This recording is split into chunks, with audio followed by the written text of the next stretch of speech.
What's going on, guys? Jabron here from Photographers on YouTube with the review of the new Nikon D610. I got the camera a few days ago and I've been taking a few test shots so I can make this video for you guys. Now this is not D610, this is D600, the older model. The reason why I'm not holding D610 is because this video right now is being recorded on the new camera. So those of you who are into video, you could judge the quality just watching this video. I mean, it's pretty standard feature-wise. Everyone has, up to 60 frames per second at 720p and up to 30 frames per second at full HD. So there's not a whole lot of changes there. You still cannot change the aperture in live view, which is the same as your D600. So those of you who are really serious about video stuff, I would probably recommend you look into D800 instead. Alright, so what I'm going to do is I'm going to show you guys some of the specs. We'll go over some of the basic stuff and then we'll look at the sample pictures and then I'll make my recommendations. Alright, so now I just want to talk about some basic specs and then I'll show you some sample pictures and then we'll take it from there. Alright, so price-wise, it's going for just under $2,000. When D600 first came out, it was going for just under $2,100. So there's about a $100 price difference. So I would recommend go for the D6100. Alright, frames per second, 6 frames per second, which is not fast enough for your serious sports photography. Previously, it was 5.5 frames per second for D600. It has a new shutter mechanism, and the reason why they did this because D600 has dust and oil issues. I don't know if you are aware of it or not. If you Google it, you'll find. Matter of fact, you could YouTube it, and there are some videos talking about that issue as well. So that was one of the main reasons why they changed the new shutter mechanism, and I hope they no longer have this dust and oil problem. As a photographer, I can still get away with it because I can edit that. But if you're doing basic videos, I'm not sure how you're going to take care of that, dust problem in post-processing. I'm not a hardcore video guy, so I obviously don't do hardcore editing either. Alright, Nikon also claims that this is weather sealed body, and they claim this is as good as your D700 or D800. What they mean is that it's basically resistant against your moisture and dust. Video feature, those of you who record interviews or documentaries, things like this, where you basically use a tripod and let the video rolling. With D610, you can record up to 29 minutes in full HD. With D600, you can record up to 20 minutes in full HD. So you get an extra, 9-10 minutes with the newer version. The autofocus grid is pretty much the same, which is, your 39 focusing points. They're spread in the middle of the frame, just like D600. But I tested the speed of the autofocus. D600 was not very fast. You had to be somewhere in the middle area to kind of get the focus going. In corners, D600 was very slow, I think, in low light. But with D610, I did not have any issues in the church, and I just tested it, in my family room, and the speed seems to be pretty fast. And I actually tested it with one of my slower lenses, and it was perfectly fine. So Nikon is not claiming, or maybe I missed it, that it has better autofocus, but I believe it is much faster than D600. All right. Areas where they did not make any changes, it's still 24 megapixel. I'm okay with it. I personally prefer 16 megapixel range. Shutter speed wise, max is 1/4000 of a second. So those of you who live in a super sunny state, you could have a little problem. But ISO is 100, so it kind of balances it out. Okay. Same 39 focusing points spread in the middle of the frame. I would have liked to see maybe 51 focusing points, and if not, then at least spread them all over the frame. So it just gives you more, option when you're composing a shot. Flash sync speed is 1/200th of a second, same as your D600. But if you know how to override this, there's an option in the menu, Auto FB, with this asterisk sign. If you select that, you can actually go up to 1/4000 of a second. Obviously, if your speed light can also sync up to that speed. All right, so now we'll go over some of the sample pictures, and we'll take it from there. All right, this is basic stuff. I like the colors.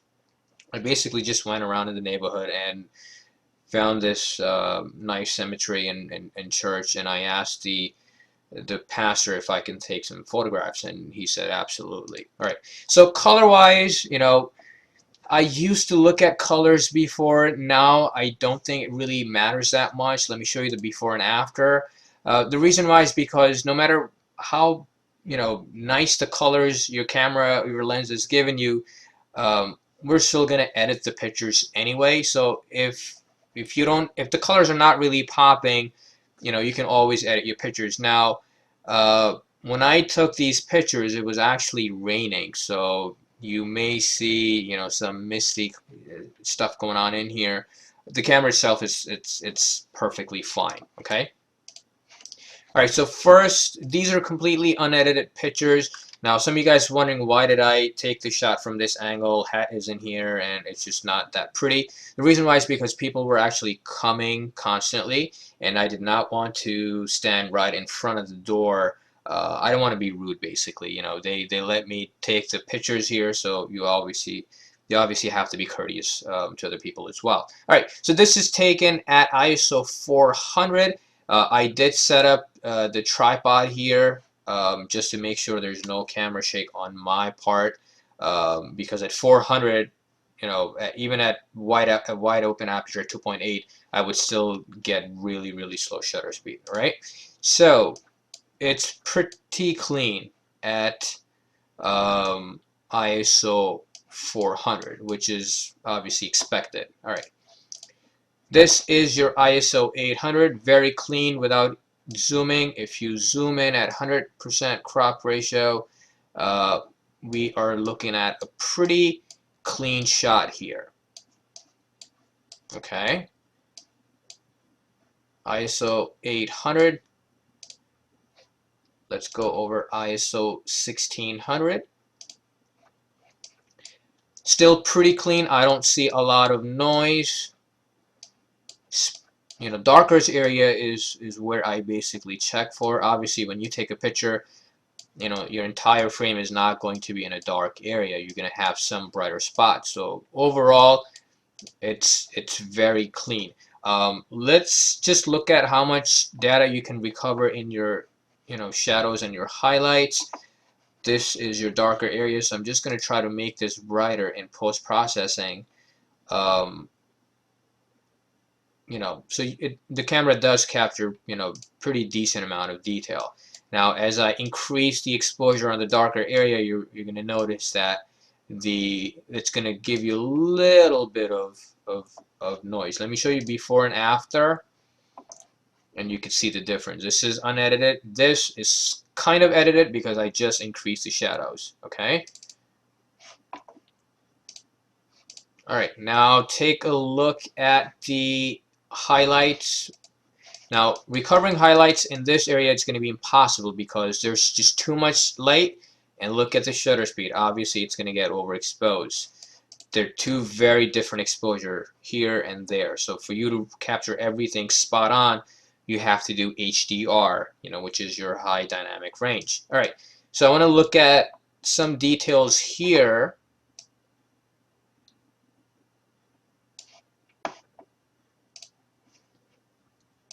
And you can recover good amount of data here. All right. Now do consider the shutter speed was much slower, and you know, you're dealing with different exposures here. Otherwise, I think dynamic range wise, D600 was very good. I would say this is probably just as good as your D600. All right. ISO 3200.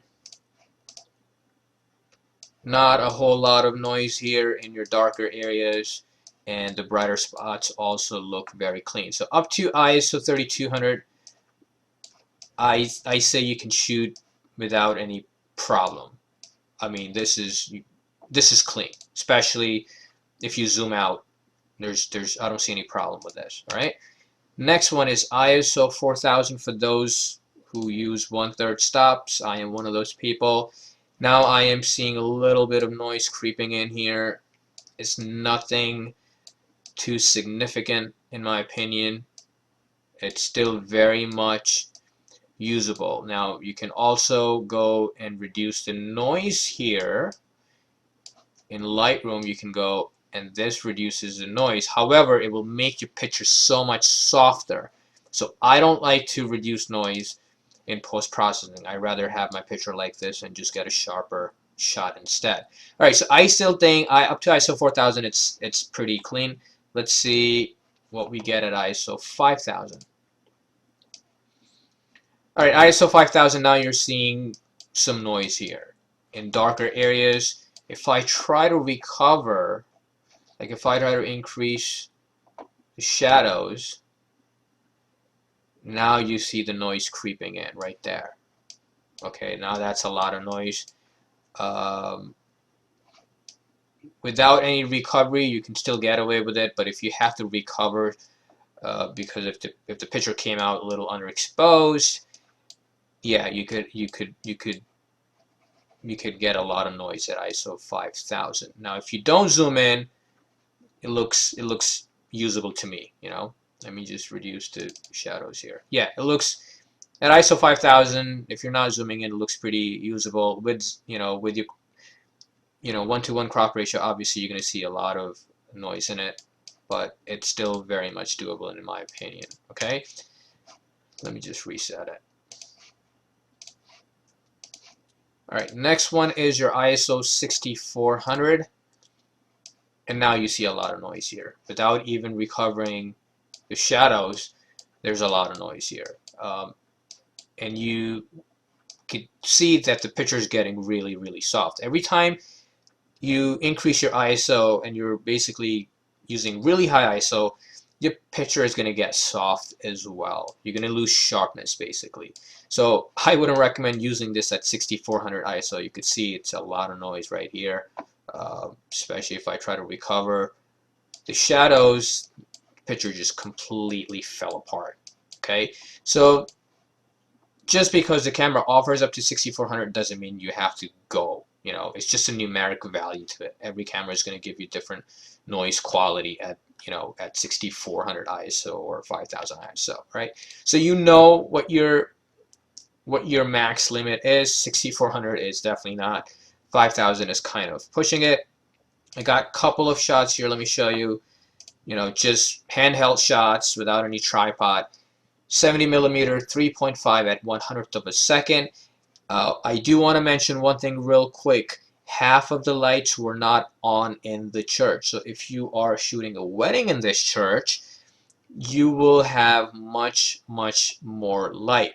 So if you were shooting at ISO 3200 with half the lights on, every other basically chandelier was off. Okay, and none of the recessed lights were on either. So I would say you won't even have to increase your ISO to 3200. But let's see what you get at ISO 3200. Handheld shot. Okay, I'm very pleased. My darker areas look okay. Brighter spot, I'm perfectly fine. Handheld shot at 1/100th of a second. I'm getting good amount of detail even at ISO 3200.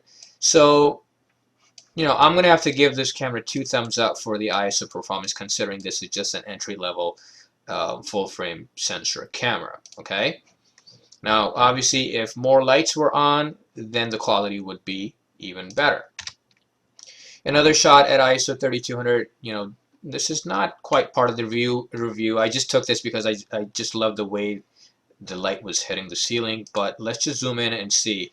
ISO 3200, now you could see this area is much darker than the previous picture that we looked at. So this one has more noise, okay?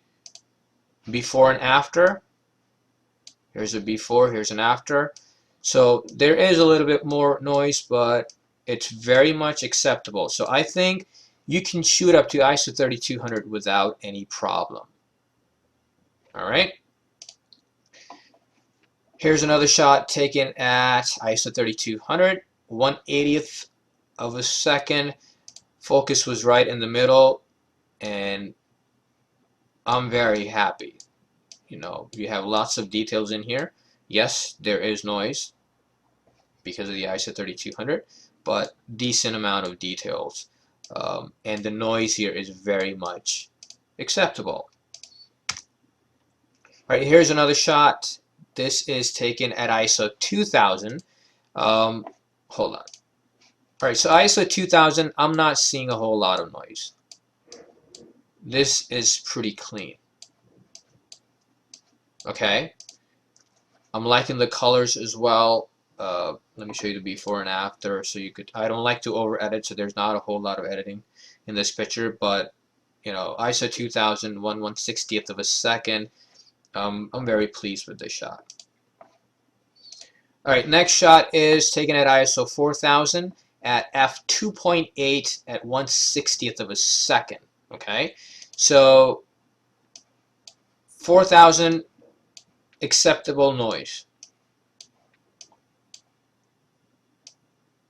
All right. All right. One thing I want to talk about real quick. Right here, you see this red spot here. This is your hot pixel.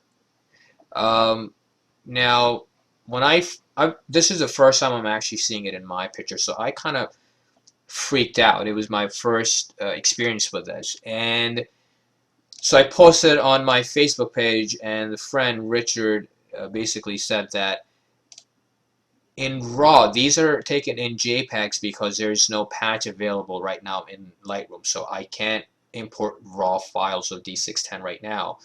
But he basically said that RAW stuff, Lightroom basically detects it and gets rid of it. I hope it's true, because if I'm gonna see this in my RAW files, I'm gonna test the camera again as soon as the patch is out, and I'll update you guys on it as well.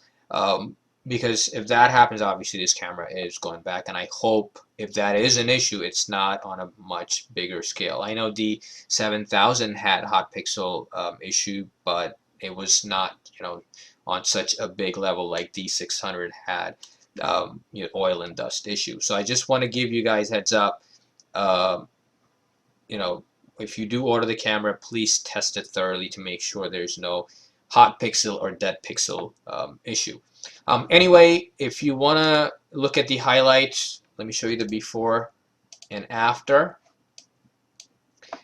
Dynamic range, I'm liking the dynamic range. It captures good amount of detail here in your shadows and in your highlights. So even at ISO 4000, this is wide open aperture shot.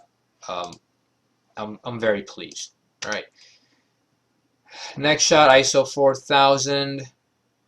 Same thing. Not a whole lot of noise here.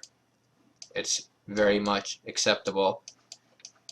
And here is that hot pixel again. So this is the spot right here in the middle lower level. Just look out for this. I'm not saying if you have an issue, it's going to be exactly in the same spot, but just be careful. Okay. All right. Next shot is your random point and shoot shot. Please don't think I actually photograph pictures like this. This is just to show you the details the camera capture. A lot of people go for high megapixel camera because they're doing macro stuff or landscape stuff. So let me just zoom in. Lots of details right here. This is a handheld shot, so if you're into landscape and cityscape stuff, you're gonna get a whole lot of detail. All right, now let me just make my recommendation real quick, so you know who this camera is for. All right, if you are a semi-pro, you can use this camera, in my opinion, as a primary camera. Who's a semi-pro? If you're shooting family portraits, kids, newborn stuff, this could be your primary camera. If you are a full-time pro, I would recommend when I say full-time, which means more than 80% of your income is coming through photography and you're shooting lots of weddings and events, I would recommend to go with a flagship camera. Okay, so right now Nikon has two flagship cameras, D3S, D4. This is what I shoot with, but I also like to have, you know, other backups in case. And also, you know, when I'm traveling, I don't want to carry such huge cameras. All right, I just talked about this landscape, cityscape, macro photographers because of the 24 megapixel.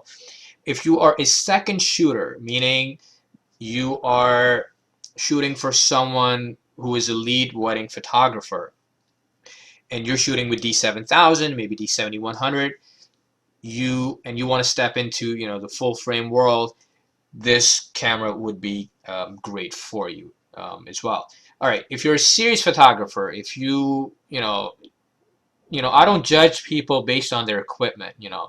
Um, you know, equipment does not make you a better photographer. You have to have that creative eye. So if you have that creative eye, your pictures are great, and you're shooting with the 7000 or even lower, end camera, and you have saved enough money where you can go full frame, this would be a great step up for you. You're gonna be very happy with the quality. Okay.